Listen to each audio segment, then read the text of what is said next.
Hello, good morning, students. Let's start with the next topic of Unit 1, Legal System, Constitutions, and the Fundamental Right. Fundamental Rights and Duties. So last આપણે લોકોએ topic કરેલો હતો sources of mercantile લો. આજે આપણે topic કરીએ છીએ fundamental rights and the fundamental duties. એમાં first one છે ફંડામેન્ટલ રાઇટ. ફંડામેન્ટલ રાઇટ્સ શું છે તો કે ભાઈ fundamental rights is basically known as human rights of a citizen. આજકાલ બહુ જ ચાલે છે, હ્યુમન રાઇટ્સ મુવમેન્ટ ચાલી છે. ક્લિયર? તમે ઘણી બધી જગ્યાએ એ વસ્તુ સાંભળતા હશો કે હ્યુમન રાઇટ્સની વાત થાય છે. ક્લિયર? માનવીય અધિકારો. જેમ જેમ અવેરનેસ આવતી ગઈ, એજ્યુકેશન્સ વધતું ગયું, જેમ જેમ લોકો વધારે એજ્યુકેટેડ થતા ગયા, અન્ડરસ્ટેન્ડિંગ આવતી ગઈ, અવેરનેસ લોની આવતી ગઈ, એવી રીતના આ હ્યુમન રાઇટ્સ મુવમેન્ટ ચાલી છે કે ભાઈ એવરી સિટીઝન ફંડામેન્ટલ રાઇટ્સ શું છે તો કે અવર constitutions basically delegate or basically give a certain rights to the Indian citizen. Every Indian citizens have a certain right. Our constitution confer a certain rights to the Indian citizens so that they can live their life very peacefully and with the freedom. સ્વતંત્ર ભારતનો મતલબ જ શું છે? ઇન્ડિપેન્ડન્સનો મતલબ શું છે કે ભાઈ અહીંયા સ્વતંત્ર ભારતના સ્વતંત્ર નાગરિક. It means every citizen has a right to live their life in their own manner. Every citizen has a right to take the actions in their own way. બધા પોતપોતાની રીતના લાઈફ જીવે. લાઈફ જીવવા માટેના એના પાસે પાયાના બેઝિક રાઇટ્સ, પાયાના અધિકારો છે. Clear? So our constitutions basically confer a certain right in which or in that particular fashion one can live its life. So basically give a freedom to the people to take some basic decision and to take some basic actions. Clear? આને કહેવાય છે fundamental right. એને એક વર્ડમાં, નાના વર્ડ્સમાં કહીએ તો એને human rights તરીકે ઓળખવામાં આવે છે. If violation of human rights is punishable under the act, if anyone prevent you to exercise from prevent you from exercising this right, then this act is punishable under the act. જો કોઈ પણ વ્યક્તિ તમને આ fundamental right exercise કરતા રોકે, prevent કરવું means to રિસ્ટ્રેન, રોકે, તો એવા કેસની અંદર this act is punishable under the act. No one can restrain you from exercising your fundamental right. તમને કોઈ પણ વ્યક્તિ, ઇવન ધ પ્રાઇમ મિનિસ્ટર પણ તમને તમારા મૂળભૂત અધિકારો, fundamental right which are conferred given by the constitutions, એને એક્સરસાઇઝ કરતાં રોકી શકતા નથી. This fundamental rights are very important for the human existence and the indispensable for the human development. These rights are very important one. જો તમે આ rights આપ જ નહીં, બરાબર છે, કે if the people can not act in their own manner, તો આપણને જે માનવીય જન્મ મળ્યો છે, જે હ્યુમન એક્ઝિસ્ટન્સ મળ્યું છે, એનો કોઈ ઇમ્પોર્ટન્સ જ નથી. ક્લિયર? સો અહીંયા ફંડામેન્ટલ રાઇટ્સ કોન્સ્ટિટ્યુશન આપેલા છે. So constitution has defined the fundamental right in a part 3 of the constitutions and it applied regardless of the place of the birth, religious, caste, sex, greed. તમે ઇન્ડિયાની અંદર છો, if you are Indian citizens, you are allowed to exercise fundamental right. You are entitle to exercise the fundamental right. તમે Indian citizen છો, તમને fundamental rights મળે છે. પછી તમે કોઈ પણ કલ્ચરથી આવતા, બેંગોલીઓ, પારસીઓ, હિન્દુઓ, ક્રિશ્ચનો, કોઈ પણ હો, if you are Indian citizens તો છે, મેલ છો, ફિમેલ છો, રીચ છો, પુઅર છો, that means all the section of society. So fundamental rights apply to everyone. એક જ વસ્તુ એના માટે જરૂર છે, ઇન્ડિયન સિટીઝનશીપ. ક્લિયર? સો અલગ અલગ આપણા ફંડામેન્ટલ રાઇટ્સ આપેલા છે. Fundamental rights defined from article 12 to article 32. First fundamental right છે, that is the right of equality. Right of equality શું કહે છે? Equal protection and equal treatment before the law. બધા લોકોને કાયદાની ઇક્વલ ટ્રીટમેન્ટ મળશે, ઇરેસ્પેક્ટિવ ઓફ ધ ડિસ્ક્રિમિનેશન. કોઈ પણ રિલિજિયસ છે, કોઈ પણ કાસ્ટ છે, કોઈ પણ જેન્ડર છે અને કોઈ પણ લેવલનું વ્યક્તિ છે, મિડલ ક્લાસ હોય, લોઅર મિડલ ક્લાસ હોય, પુઅર છે, રીચ છે, કોઈ પણ છે, equality before the law, equal protection of law, બધાને લોનું ઇક્વલ પ્રોટેક્શન મળશે. Clear? Equal protection of law. So section number article 14 શું કહે છે? Equality before the law, that means equal protections of law within the territory of India. ઇન્ડિયાની ટેરિટરીની અંદર બધાને લોનું ઇક્વલ પ્રોટેક્શન મળશે. પછી એ કોઈ પણ ક્લાસનું વ્યક્તિ હોય, કોઈ પણ જેન્ડર હોય, કોઈ પણ હોય, પણ અહીંયા શું કહે છે? Equality of law. આર્ટિકલ 15 શું કહે છે? Prohibition of discrimination on the ground of religion, race, caste or a place of birth. No more discriminations. Clear? કોઈ હિન્દુ છે તો એને વધારે ઇન્ડિયાની અંદર રાઇટ્સ મળે છે અને મુસ્લિમ છે તો એને ઓછા, ક્રિશ્ચિયન છે તો એને ઓછા, પારસી માઇનોરિટી છે તો એને પાછા ઓછા, કે એને વધારે, એવું નહીં. કોઈ પણ રિલિજિયસ ફોલો કરો, કોઈ પણ કલ્ચર ફોલો કરો, કોઈ પણ કાસ્ટ હશે, કોઈ પણ કલર હશે, કોઈ પણ રેસ હશે, બધી વસ્તુ, નો મોર ડિસ્ક્રિમિનેશન, ઇક્વલ રાઇટ. ખાલી શું હોવું જરૂરી છે? Indian citizens. તમને કયા ટાઇટલની અંદર રાઇટ્સ મળે છે? યુ આર ઇન્ડિયન સિટીઝન્સ, કોઈ પણ હોય. Clear? Equity of opportunity in the matter of public employment. Equality of opportunity in the matter of public employment. એનો મતલબ શું છે? કે ભાઈ equal opportunity for all the citizen in the matter relating to the employment or appointment of officers. એવું નહીં કે આ કાસ્ટના છે, કે આ કલ્ચરના છે, કે આ રિલિજિયસના છે, એને જ ગવર્મેન્ટમાં ભરતી મળશે, એને પ્રાયોરિટી મળશે. રીચ છે તો એને પ્રાયોરિટી મળશે. ના, equal opportunity for a matter of public employment. સરકારી નોકરી માટે હરેક લોકોને ઇક્વલ ઓપોર્ચ્યુનિટીઝ આપવામાં આવે છે. ક્લિયર? So abolition of અનટચેબિલિટી.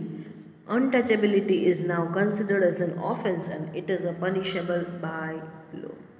કે આ હરિજન છે, નીચી જ્ઞાતિના છે તો એને અડવાનું નહીં, એવું નહીં. અનટચેબિલિટી નહીં. આ બ્લેક છે એને અડવાનું નહીં. ના, આ અનટચેબિલિટી છે, it is now considered as a offence અને it is punishable under the act. તમે કોઈને પણ માનહાનિ કરશો, ડિફેમેશન્સ, એ ગુનો ગણાશે. ક્લિયર? સો ઈ ડિસ્ક્રિમિનેશન, અનટચેબિલિટીના બેઝ ઉપર ડિસ્ક્રિમિનેટ કરશો તો it is a punishable under the act. Clear? Abolition of title. That means no Indian citizen can accept any title from the foreign state without the prior permission of Indian government. Indian governmentની permission હશે તો જ તમે ફોરેનમાં કોઈ title લઈ શકશો. Suppose તમને ફોરેન સ્ટેટ કોઈ ટાઇટલ ઓફર કરતું હોય, કોઈ પદવી ઓફર કરતી હોય, તો how to obtain the prior permission from Indian government. Clear? Right to freedom. Second fundamental right આપે છે, right of freedom. Right of freedom છે સેક્શન નંબર 19 થી 22 સુધીનું છે. રાઇટ ઓફ ફ્રીડમ શું કહે છે? કે ભાઈ it is a most important અને significant right. It confers a some positive right and promote the idea of liberty. આ મેઇન વસ્તુ છે. આપણું કોન્સ્ટિટ્યુશન શું કહે છે? સોવેરિયન, સ્વતંત્રતા. નો મોર ડિપેન્ડન્સી, ઇન્ડિપેન્ડન્સ, સ્વતંત્ર. બધા લોકો સ્વતંત્ર છે, સ્વતંત્ર ભારતના સ્વતંત્ર નાગરિક. તમને તમારી રીતે રહેવાનું, નિર્ણય લેવાનો, એક્શન લેવાનો, તમારી રીતે જીવવાનો તમને પૂરો અધિકાર છે. આ જે મેઇન આપણું કોન્સ્ટિટ્યુશન્સ કહે છે કે ઇન્ડિપેન્ડન્ટ, સ્વતંત્ર ભારતના સ્વતંત્ર નાગરિક, એ આ વસ્તુ છે, એ આઈડિયાને પ્રમોટ કરે છે. That is right of freedom, સ્વતંત્રતા. Clear? So, Article 19 says that all the citizens have the following right. Article 19 કયા રાઇટ આપે છે? To freedom of speech and expression. કોઈને પણ કાંઈ પણ બોલવું છે, they can do it. Clear? It is a right of freedom of expression and freedom of speech. મને નેગેટિવ બોલવું છે મોદીજી માટે, આઈ ફીલ સો, તો હું બોલી શકીશ. It is a right of speech and freedom and expressions. To form association and union. મને કોઈ યુનિયન કે એસોસિએશન ફોર્મ કરવું છે, it is not illegal and punishable under the act. કે તમે યુનિયન ફોર્મ કરી અને બધી પોલિટિકલ ગેમ રમું છું, I can form my union, it is my fundamental right. Clear? To move freely throughout the territory of India, ઇન્ડિયાની અંદર ક્યાંય તમારે વિઝા લેવાની જરૂર નથી. Throughout the India you can move freely.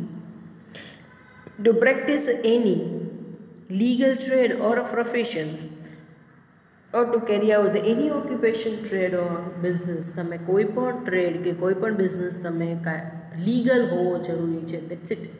કોઈ પણ પ્રોફેશન, કોઈ પણ બિઝનેસ, કોઈ પણ ટ્રેડ તમે ગમે ત્યારે, ગમે ત્યાં, ગમે એની સાથે સ્ટાર્ટ કરી શકો છો.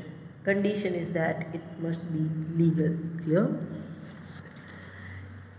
આર્ટિકલ 20 શું કહે છે? Protection in respect of conviction for offence. તો અહીંયા શું કહેવામાં આવે છે? No person shall be punishable for the same offence more than once.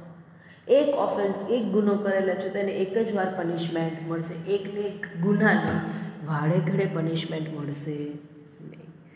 Deal with the protection of life and the personal liberty. સો અહીંયા પોતાની લાઈફને પ્રોટેક્ટ કરવાનો બધાને અધિકાર છે. આપણે કહે છે ને સેલ્ફ ડિફેન્સમાં મર્ડર થઈ ગયું, not punishable under the act. Deals with the protection against the arrest and the detention in the certain cases. That is, in case of wrongful detention and the arrest or the harsh punishment to the person by police person is punishable act. તમે ખોટી રીતના કોઈને arrest કરો, detain પકડીને રાખી મૂકો, છોડો નહીં, release ન કરો, બેલેબલ ઓફેન્સ છે, બેલ મળે છે છતાં તમે બેલ નથી આપતા, તમારી કસ્ટડીમાં છે, પોલીસ કસ્ટડીમાં, અને પોલીસ બહુ હાર્શ ટ્રીટમેન્ટ આપે છે, which may cause a injury to the person. ઘણી બધી વાર એટલી હાર્શ ટ્રીટમેન્ટ આપે છે કે it resulting to the death, fatal થઈ જાય છે વ્યક્તિ. બધી વસ્તુ પનિશેબલ છે, પોલીસને પનિશમેન્ટ થાય છે આની અંદર. ક્લિયર? સો નેક્સ્ટ શું કહેવામાં આવે છે? Right against the exploitations. Right against the એક્સપ્લોઇટેશન્સની અંદર શું કહે છે? This right prevents the exploitation of the weakest section of the society. Clear? So અહીંયા શું કહેવામાં? એક્સપ્લોઇટ કરવું કોને કરવાનું? શોષણ કરવાનું છે. કોનું શોષણ થાય? The person who belongs to the weaker class. જે નાનો વર્ગ છે એનું શોષણ કરવાની વાત છે. જો અહીંયા શું કહે છે? Right against the exploitations. કોઈનું પણ શોષણ થતું હશે તો એ અવાજ ઉઠાવી શકશે. Under the constitution it is this act is punishable. જો કોઈનું પણ શોષણ થતું હશે અવાજ ઉઠાવશે, જે શોષણ કરશે એને પનિશમેન્ટ મળશે. This act is punishable under the constitutions. કોન્સ્ટિટ્યુશને ના પાડી છે એક્સપ્લોઇટેશન કોઈનું પણ કરવાનું નથી. વીકર સેક્શન ઓફ ધ સોસાયટીને, સમૂહનો પ્રોટેક્ટ કરવાનો છે. જે ગરીબ વર્ગ છે એને સમૂહનું પ્રોટેક્ટ કરવાનું છે, તમારે એનું શોષણ કરવાનું નથી. Due to the some technical error we are unable to see the further PPTs, but no issue, I will share the further PPT with you.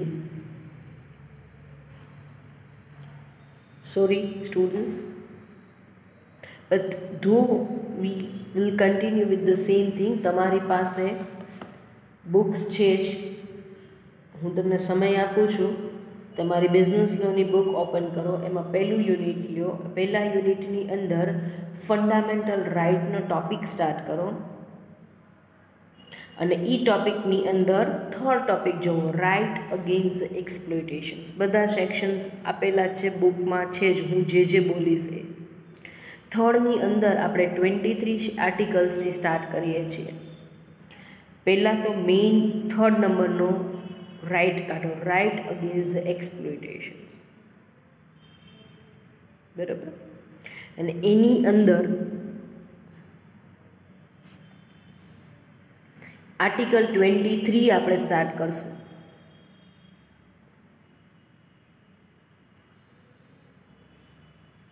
હું તમને 2 મિનિટનો સમય આપું છું, તમે બધા બુક્સ ઓપન કરી લો. And keep it with you. Books તમારી સામે, તમારી પાસે જ રાખજો, so you can easily understand the terminologies.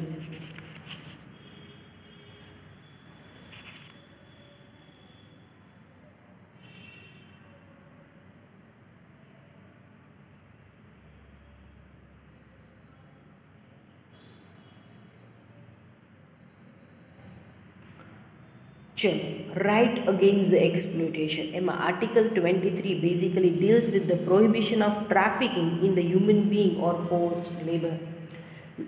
તમને ખબર હોય તો જે આ હ્યુમન ટ્રાફિકિંગ થાય છે, નાના છોકરાઓને વેચે છે, ગર્લને બધી બહારના કન્ટ્રીઝમાં વેચી દે છે, this act is punishable under the law of constitutions. Clear? Deals with the prohibition of the employment of the children in factories. 2007 ની અંદર આ લો ખૂબ સ્ટ્રિક્ટ થઈ ગયો હતો.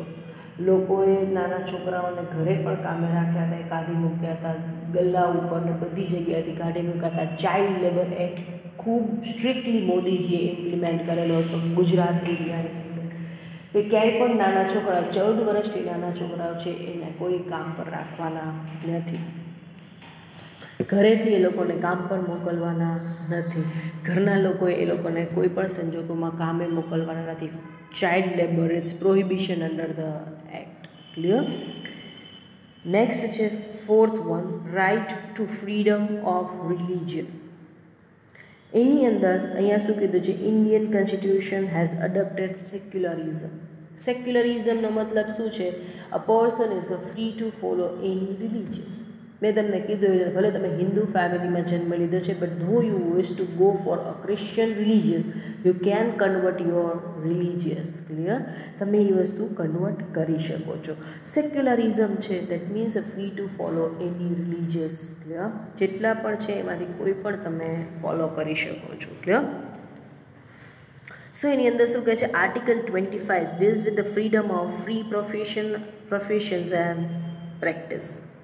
દેટ મીન્સ તમને કોઈ પણ પ્રોફેશન્સ કે પ્રેક્ટિસ તમે કરી શકો છો, કોઈ પણ રિલિજિયસ તમે ફોલો કરી શકો છો, એના રિલેટેડ પ્રોફેશન્સ તમે કરી શકો છો. Clear? Deals with the freedom two manage the religious affairs. તમને કોઈ પણ તમારા ધર્મને લગતા કોઈ પણ અફેર્સ કરવા છે, you are free to do the same. તમને તમારી પાઠશાળા ચલાવવી છે, તમારા લોકોનું એક કોવિડ ચલાવવું છે, કાંઈ પણ, you are allowed two do it. Deals with the freedom as to the payment of the taxes for the promotion of any particular religious. That means anyone can promote any religious, no restrictions at all. Deals with the freedom as to the attendance at the religious instructions and the worship in the certain educational institute. કોઈ પણ educational ઇન્સ્ટિટ્યૂટમાં કોઈ પણ culture કે કોઈ પણ religious follow થઈ શકશે. Clear? 5th છે cultural and educational right. Cultural and educational rights include the right to education. તમને ખબર હોય તો હવે આ બહુ ચાલ્યું છે right to education. It is a fundamental right of every person to get education. એટલે તમને ખબર હોય તો ગવર્મેન્ટ સ્કૂલ બધી રિનોવેટ કરાવી અને ત્યાં ફ્રી ઓફ ચાર્જ ભણવાનું અને મધ્યાહન ભોજનની વ્યવસ્થા કરી, રાઇટ ટુ એજ્યુકેશન્સ પ્રોટેક્ટ કરવા માટે. Clear? And help to preserve the various minority assets and protect them from the discriminations. Clear? So deal with the protection of the language and the cultural minorities. તમને ખબર હોય તો માઇનોરિટીને પ્રોટેક્શન્સ મળે છે. પારસી છે એની minority, Jain લોકો માઇનોરિટી, અત્યારે મોમેડિયન માઇનોરિટીમાં છે એટલે તો એટલું રાઇટ એક્સરસાઇઝ કરે છે. હવે જૈનવાળાએ વચ્ચે માઇનોરિટી માટે અપ્લાય કર્યું તો તમને ખબર હોય તો. So, protects the right of minority. Deals with the right of minority to establish and administer the educational institute. એ લોકો ખુદની એજ્યુકેશનલ ઇન્સ્ટિટ્યૂટ પોતાની ચાલુ કરી શકશે. Clear? Right to constitutional remedy. Right to constitutional રેમિડીનો મતલબ શું છે? 6th પોઈન્ટ છે આર્ટિકલ 32. હમણાં બહુ જ ચાલ્યું છે, નવું આવેલું છે, બરાબર છે, નવું છે, મીન્સ બહુ ટાઈમથી હતું પણ હમણાં આ લોકો ખૂબ એક્સરસાઇઝ કરે છે. Right to constitutional remedies. It deals with the right to move to the Supreme Court for the enforcement of the fundamental right. તમને ક્યારેય પણ એવું લાગે આની અંદર શું ડાયરેક્ટ સુપ્રીમ કોર્ટની અંદર રીટ ફાઇલ થાય છે, તમને ડિસ્ટ્રિક્ટ કોર્ટ, હાઈકોર્ટ એવી રીતના ક્યાંય જવાની જરૂર નથી. Direct you can go to the supreme court. Directly તમે સુપ્રીમ કોર્ટની અંદર જ અપીલ કરી શકો છો. ક્લિયર? તમારી રીટ ફાઇલ થશે. એક 20 રૂપિયાનું પોસ્ટકાર્ડ લઈ અને સીધું તમે સુપ્રીમ કોર્ટમાં નાખશો, તમારો કેસ રીટ જ ફાઇલ, ત્યાં તમારું કમ્પ્લેન ફાઇલ થઈ જશે. આ ક્યારે થશે કે તમને ક્યારે એવું લાગે કે ભાઈ હ્યુમન રાઇટ્સ વાયોલેટ થાય છે, ત્યારે even the third party can file the case against the person. Suppose તમને ખબર હોય જેતપુરની અંદર આ રીટ ફાઇલ થઈ હતી, જેતપુરની અંદર સાડીના કારખાનાઓ ચાલતા હતા અને એ કારખાનાવાળા they use to discharge polluted water in the river, અને આખા જેતપુરની અંદર પાણી ખરાબ આવતું હતું. એટલે જેતપુરના કારખાનેદારો જે હતા એ લોકો સામે રીટ ફાઇલ થઈ હતી. કોઈને એવું લાગે ડિફોરેસ્ટેશન્સ થાય છે, લોકો મીન્સ કોઈ પણ ઝાડ કાપે છે without the permission, prior permission of government, તેના ઉપર રીટ ફાઇલ થશે. એ એન્વાયરમેન્ટને ડેમેજ કરે છે. તમને ક્યાંય એવું લાગશે કે ચાઇલ્ડ ટ્રાફિકિંગ ચાલે છે તો તમે તરત જ સુપ્રીમ કોર્ટમાં રીટ ફાઇલ કરી શકશો અગેન્સ્ટ ધ પર્સન. આમાં તમારી સામે ઇનજસ્ટિસ થાય કે તમને જ ડેમેજ થાય તો જ તમે કેસ ફાઇલ કરે એવું નહીં. તમને ખબર પડે કે આવું થાય છે, you can directly file a case against the party. તમે એની કમ્પ્લેન ફાઇલ કરી શકશો અને direct it go to the supreme court. કોઈ લેવલથી જશે ને ડિસ્ટ્રિક્ટ કોર્ટ, હાઈકોર્ટ, ક્યાંય નહીં, સીધી વસ્તુ સુપ્રીમ કોર્ટમાં જશે અને ફટાફટ સોલ્યુશન આવશે. Right against the constitutional remedies. ક્યારેય પણ તમને એવું લાગશે કે right which are conferred by the constitution is violating, ક્યાંય પણ હ્યુમન રાઇટ્સનું વાયોલેશન થશે એટલે સીધી રીટ ક્યાં ફાઇલ થશે? સુપ્રીમ કોર્ટની અંદર. ફાસ્ટ ટ્રેકની અંદર એટલે ફટાફટ સીધું સુપ્રીમ કોર્ટની અંદર અને ફટાફટ એનું સોલ્યુશન આવશે. સેકન્ડ અને નેક્સ્ટ છે રાઇટ ટુ પ્રાઇવસી. આ પણ નવું હમણાં બહુ જ આવ્યું છે. રાઇટ ટુ પ્રાઇવસીની અંદર શું કહે છે કે ભાઈ હિયર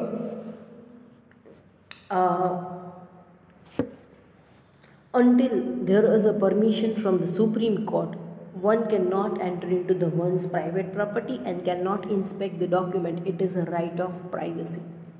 રાઇટ ઓફ પ્રાઇવસી શું કહે છે કે ભાઈ તમે ગમે ત્યારે કોઈ પણના ઘરે એમને રેડ પાડી દેતા. પહેલાંના જમાનામાં હતું પોલીસ આવે તો એમને રેડ પાડી દે. ના, હવે સુપ્રીમ કોર્ટનો ઓર્ડર એની પાસે એના હાથમાં હોવું જરૂરી હશે. સુપ્રીમ કોર્ટમાં જેટલી વસ્તુના રાઇટ્સ આપેલા હશે એટલી જ વસ્તુ એ લોકો સર્ચ કરી શકશે અને ઇન્સ્પેક્ટ કરી શકશે, એના સિવાય નહીં. જો એના સિવાય કરશે તો it is a violation of right to privacy. Clear?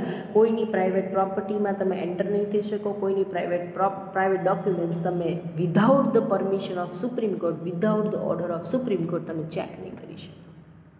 Clear?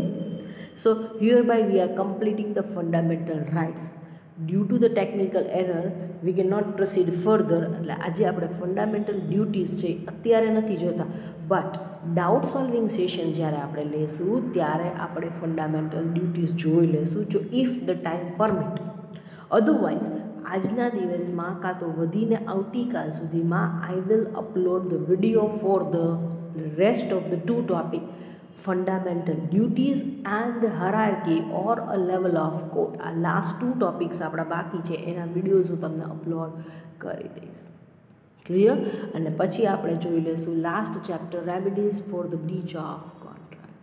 Clear? Thank you so much.